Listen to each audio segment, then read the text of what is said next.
हर रोज एक नई कहानी देखने के लिए चैनल को सब्सक्राइब करें और बेल आइकन दबाना ना भूलें। निशा एक बेहद ही आम सी लड़की थी जिसने बचपन से ही अपनी शादी के कई सपने सजाए थे। उन्हीं में से एक सपना था कि वो पूरी ईमानदारी से अपनी शादी के 7 फेरों के 7 वचन निभाएगी, जिसके लिए एक सुबह वो घर में पूजा करती अपनी माँ साधना के पास जाकर बैठ जाती है और उससे कहती है, माँ, मुझे आपसे एक बात पूछनी थी, क्या पूछूं? हाँ ना मेरी बच्ची, पूछो, क्या पूछना है? माँ, शादी में 7 फेरों के समय 7 वचन क्यों लिए जाते हैं? मतलब बिना वचन लिए शादी नहीं होती। और क्या भरोसा होता है कि उन वचनों का पालन होगा? बेटा, शादी के 7 फेरे अग्नि को साक्षी मानकर लिए जाते हैं और उसी पवित्र अग्नि के समक्ष पति पत्नी 7 वचनों को निभाने की कस्में खाते हैं। और दोनों में से इन वचनों को ना निभाने वाला भगवान की नजरों में दोषी होता है। और रही बात क्यों लिए जाते हैं, तो तुम्हें पता है किसी भी कार्य को करने के कुछ नियम होते हैं। अगर वो नियम ना हो तो उस काम को ना तो करने का कोई तरीका होगा और ना ही रोकने का। इसलिए शादी भी कुछ वचनों पर टिकी होती है। एक अच्छी शादीशुदा जिंदगी वही होती है जिसमें पति पत्नी इन वचनों को मानते हुए अपनी जिम्मेदारी संभालते हैं। अच्छा, तो ऐसी बात है। माँ, मैं भी अपनी शादी के 7 फेरों के 7 वचनों को पूरे दिल से निभाऊंगी। मेरी बेटी शादी की बातें कर रही है, मतलब बड़ी हो गई है मेरी बेटी। निशा अब ये सब जानने के बाद अपने कमरे में जाती है और अपनी शादी के हसीन सपने सजाने लगती है। कुछ दिनों बाद निशा के लिए एक बहुत अच्छे घर का रिश्ता आता है और लड़के वाले उसे देखने के लिए उसके घर आते हैं, जहां लड़के की मां सुमन निशा को देखकर कहती है, बहन जी, आपकी बेटी सच में बहुत प्यारी है। मैंने तो देखकर ही इसको पसंद कर लिया। बाकी तो आपको पता है, आज के जमाने में बस घर संभालने वाली लड़की मिल जाए और क्या चाहिए। हाँ बहन जी, और मेरी निशा बहुत जिम्मेदार है, इसको रिश्तों और वचनों को निभाना आता है।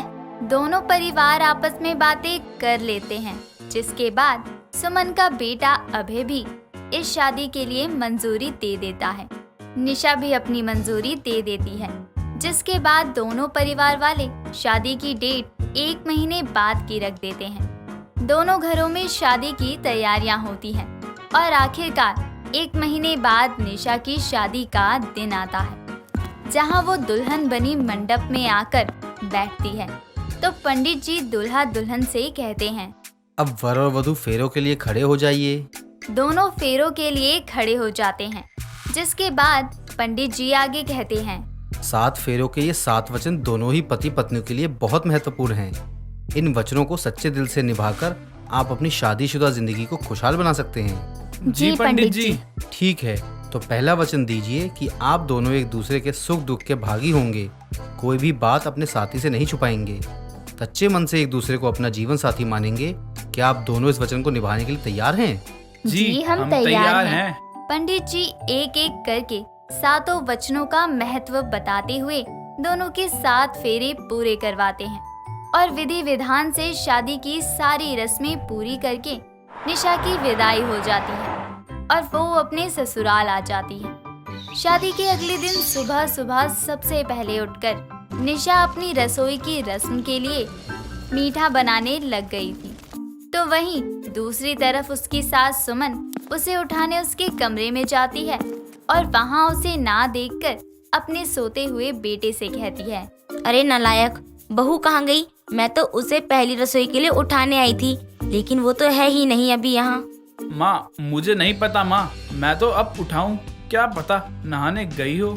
सुमन बाथरूम में भी देखती है तो निशा नहीं होती। इतने में निशा सारा काम करके कमरे में आती है और अपनी सास को देखकर कहती है, अरे माँ जी, आप यहाँ? मैं तो आप दोनों को ही बुलाने आ रही थी। चलिए, नाश्ता तैयार है और मैंने अपनी पहली रसोई में हलवा भी बना लिया। अरे वाह बहू, मुझे तो लगा था आज पहले दिन मुझे तुझे उठाने की जरूरत पड़ेगी, लेकिन तूने तो खुद ही अपनी जिम्मेदारी समझ ली। माँ जी, मैंने 7 फेरों के समय वचन दिया है कि मैं अपने पति के घर की सभी जिम्मेदारियों को दिल से निभाऊंगी। उनकी माँ की सेवा अपनी माँ समझकर करूंगी। सच में बहू, तेरी जैसी लड़कियाँ जो शादी के 7 फेरों के 7 वचन निभाती हैं, उनकी शादीशुदा जिंदगी बहुत खुशी से गुजरती है। निशा अपनी सास की तारीफ से बहुत ही खुश होती है ऐसे ही समय बीतता है और बीतते समय के साथ निशा तो अपनी 7 फेरों के 7 वचनों को दिल से निभाती है।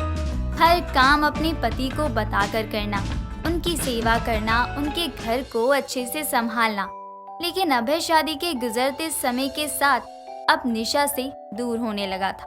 ऐसे ही एक शाम ऑफिस में थोड़ी बहस होने के कारण अभय गुस्से में घर आता है और उसको ऐसे देखकर निशा उसके पास पानी लेकर आती है और उसे देते हुए कहती है, क्या हुआ अभय जी, कोई परेशानी है? नहीं, कोई परेशानी नहीं है, तुम जाओ यहाँ से। अरे आप बताइए ना, मैं आपकी पत्नी हूँ, आपके हर सुख दुख में आपका साथ देने का वचन दिया है मैंने और मैं अपना हर वचन निभाऊंगी। चुप करो यार, जब देखो 7 फेरे और उनके वचनों का गुणगान करती रहती हो, हटो यहाँ से। अभय चिढ़कर अपने कमरे में चला जाता है तो वहीं कुछ दूर खड़ी सुमन भी अपने बेटे का ऐसा रूखा स्वभाव देखकर अपनी बहू के पास आकर कहती है, बहू तू गुस्सा मत करना, कोई टेंशन होगी ऑफिस की, तू चिंता मत कर, शांत होगा तो खुद बता देगा।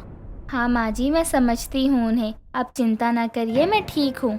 निशा अभय की बेरुखी भी बड़े प्यार से सह लेती है और अपने 7 फेरों के वचनों का मान रखते हुए ऐसी सिचुएशन में भी अपने पति के साथ रहती है। लेकिन अब दिन पर दिन अभय का बर्ताव बदलता जा रहा था। निशा अपनी जिम्मेदारी समझते हुए रात के 2-2 बजे तक अभय का इंतजार करते हुए खाने की टेबल पर ही सो जाया करती और अभय चुपचाप आकर कमरे में चला जाता। ऐसे ही एक दिन अभय अपना सामान पैक कर रहा होता है, तभी निशा वहां आकर कहती है, आप कहीं जा रहे हैं? आपने मुझे बताया नहीं। हर चीज तुम्हें बताना जरूरी है क्या निशा? मैं भी तो आपको खुद से और घर से जुड़ी हर छोटी से बड़ी बात बताती हूँ और जैसे मेरे बारे में आपको सब पता होना चाहिए, वैसे ही आपके बारे में मुझे भी पता होना चाहिए। 7 फेरों के 7 वचनों को भूल गए क्या आप? बस यही राग अलापती रहो, 7 फेरों के 7 वचन। अरे आज के जमाने में कौन इतना सीरियसली इन वचनों को सुनता है और निभाता है, और तुम यहाँ खड़ी होकर मेरा समय क्यों बर्बाद कर रही हो? जाओ कुछ काम करो। निशा को अब अभय के बर्ताव से दुख पहुंचने लगा था। उसने अपनी शादी के 7 वचन निभाए, हर कदम पर अभय और उसके परिवार का ख्याल रखा। लेकिन अब अभय के जज्बात उसके लिए बदल गए थे और हद तो तब हुई जब बिना बताए घर से गया अभय 1 हफ्ते बाद एक लड़की के साथ घर आता है और अपनी माँ और बीवी से कहता है, माँ, निशा ये क्रिस्टल है। अभी मैं ऑफिस के काम से जहाँ गया वहाँ मैं इससे मिला और मुझे इससे प्यार हो गया, लेकिन मैं शादीशुदा हूँ, इसलिए मैंने इससे शादी नहीं करी। पर क्रिस्टल मेरे बिना नहीं रह पाएगी, इसलिए मैं इसे अपने साथ ले आया। क्या ये हमारे साथ रह सकती है? अबे ये क्या मजाक है? तुझे शादी विवाह मजाक लगता है? निशा बहू ने आज तक अपनी इस शादी को खुशहाल बनाने के लिए क्या नहीं किया, और तूने उसकी वफा का ये सिला दिया। निशा, तुमने तो कहा था अपने पति के हर फैसले में साथ देना पत्नी का फर्ज है। 7 फेरों के समय तुमने ये वचन दिया था, तो क्या अब तुम मेरा साथ नहीं दोगी? मेरी खुशी के लिए तुम सबसे ये राज छुपाकर कि क्रिस्टल से मेरा कोई रिश्ता है उसको अपना नहीं सकती? आपको अब अपनी शादी के 7 वचन याद आ रहे हैं? इनमें से एक भी वचन आपने निभाया। एक वचन ये भी है कि पत्नी के सिवा मैं किसी पराई औरत को नहीं देखूंगा। आपने निभाया। अपनी पत्नी को अपनी हर बात में शामिल करूंगा। तुमने किया। अपनी पत्नी को सब कुछ बताऊंगा। तुमने मुझे कुछ बताया? कब आ रहे हो, कहाँ जा रहे हो? नहीं ना, तो अब तुम मुझसे उम्मीद करते हो कि मैं इन 7 फेरों के वचनों को निभाऊं और तुम्हारे इस काले रिश्ते को छुपाए रखूं दुनिया से और खुद तिल तिल मरती रहूं। बहू सही कह रही है। बहू, आज तक तूने शादी के 7 फेरों के 7 वचनों को निभाए हैं। अब इस शादी को तोड़ के तू ये साबित कर दे कि शादी को खुशहाल बनाने की जिम्मेदारी सिर्फ लड़की की नहीं होती, लड़की की भी होती है, और मैं तेरे साथ हूँ इस तेरे फैसले में। अपनी सास की बात मानते हुए निशा अभय से तलाक की मांग करती है। साथ ही अभय से शादी में विश्वासघात की बात सभी को पता चलती है, तो कोई उसकी इज्जत नहीं करता।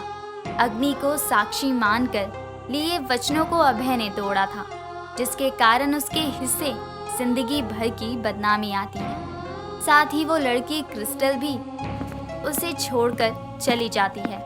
दोस्तों, अगर आपको ये कहानी पसंद आई तो इसे लाइक करें, शेयर करें और कमेंट करके बताएं कि कहानी में आपको सबसे अच्छा क्या लगा।